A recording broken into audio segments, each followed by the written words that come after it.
안녕하십니까? IM 실버스타 뉴스의 김현준입니다. 오늘은 한국 사회의 중대한 변화, 바로 초고령 사회 진입을 주제로 이야기 나눠보겠습니다. 65세 이상 인구가 1,051만 명, 전체 인구의 20.3%를 넘어섰습니다. 우리나라 인구 5명 중 1명이 고령층이라는 의미죠. 이제 통계청도 공식적으로 대한민국이 초고령 사회에 들어섰다고 선언했습니다. 맞습니다. 단순히 인구 구조의 변화가 아니라 경제노동복지문화 전반의 시스템이 바뀌어야 하는 시점이죠. 오늘은 이 초고령 사회가 우리 사회에 던지는 신호를 함께 짚어보겠습니다. 김 기자, 우선 초고령 사회가 정확히 어떤 기준인지부터 짚고 갈까요? 네, 국제 기준으로 65세 이상 인구가 전체의 20% 이상일 때 초고령 사회라고 합니다.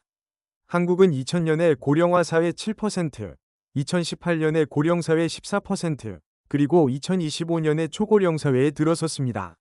불과 25년 만에 세 단계가 모두 진행된 세계에서 가장 빠른 고령화 속도를 보인 나라입니다. 이 변화의 폭이 정말 빠르군요. 그렇다면 앞으로는 어느 정도까지 고령층이 늘어날까요?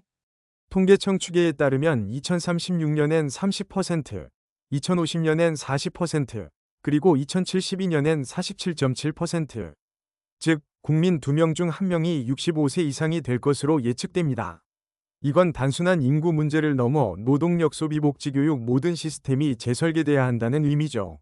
지역별로도 차이가 크다면서요? 네, 전남이 27.4%로 가장 높고 세종은 13.5%로 가장 낮습니다. 하지만 세종도 2038년엔 20%를 넘을 전망입니다. 즉, 대한민국 전역이 고령화 사회로 수렴 중입니다. 노년 부양비, 그러니까 생산 연령 인구가 얼마나 노인을 부양해야 하는지를 보여주는 지표인데 이게 빠르게 오르고 있죠. 그렇습니다. 올해 기준 노년 부양비는 29.3명, 즉 일하는 100명당 29명이 노인입니다. 하지만 2035년엔 47.7명, 2050년엔 77.3명까지 올라갑니다. 결국 젊은 세대의 세금 부담이 급증하게 되는 구조죠. 이런 구조가 노인 빈곤 문제로도 이어지고 있다고요? 맞습니다. 66세 이상 은퇴 연령층의 상대적 빈곤율은 39.8%, OECD 국가 중 가장 높습니다. 프랑스는 6.1%, 네덜란드는 4.4%인데 한국은 거의 40%. 노인 10명 중 4명이 중위소득의 절반 이하로 살고 있다는 뜻입니다. 심각하네요. 일하고 싶은 노인도 늘고 있죠. 그렇습니다. 65세에서 79세까지 고령자 중 일하고 싶다는 비율이 57.6%, 그 이유의 절반 이상이 생활비 보탬 때문입니다. 즉, 노년의 자아실현보다 경제적 생존이 먼저입니다.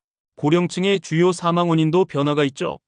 네, 2024년 기준으로 암, 폐렴, 심장질환, 뇌혈관 질환, 알츠하이머병 순입니다. 특히 알츠하이머병이 빠르게 증가하고 있어 정부 차원의 치매 예방 조기 진단 인프라 강화가 필요합니다.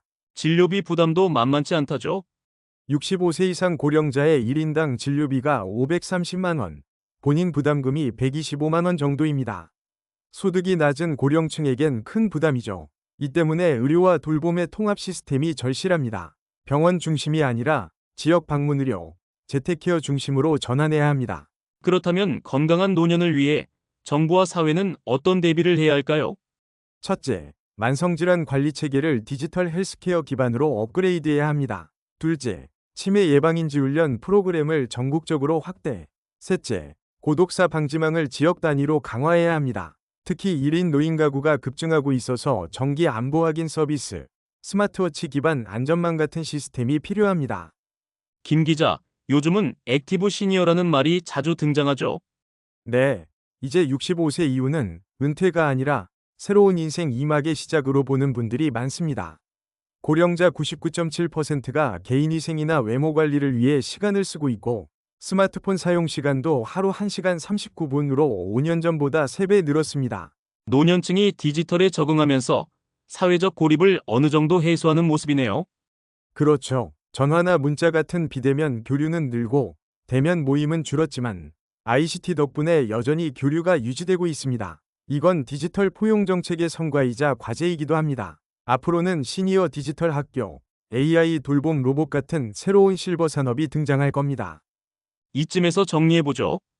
초고령 사회에 진입한 지금 우리가 취해야 할 대책은 뭐가 있을까요? 크게 5축으로 정리할 수 있습니다. 첫째, 경제노동 대책으로 정년 연장, 고령자 맞춤형 일자리 확대. 둘째, 복지의료 대책으로 의료돌봄 통합, 치매만 성질환 관리 강화. 셋째, 사회문화 대책으로 세대 통합, 액티브 시니어 지원, 고독사 방지. 넷째, 재정구조 개편으로 세대 간 부담 균형과 사회보험 재정 안정화. 다섯째, 산업기술 대응으로 실버 산업 육성, 디지털 포용 강화.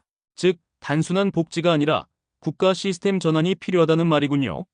맞습니다. 이제 노인 부양위 시대가 아니라 노인이 경제의 축으로 참여하는 구조를 만들어야 합니다. 예를 들어 시니어 창업 지원, 지역 단위 실버인재센터, 세대 융합형 공동주거 모델 같은 실험이 중요합니다. 2072년 국민의 절반이 노인인 사회. 들으면 막막한데요. 그래도 희망적인 시그널도 있죠. 물론입니다. 한국의 고령층은 과거보다 훨씬 건강하고 교육 수준이 높고 기술 친화적입니다.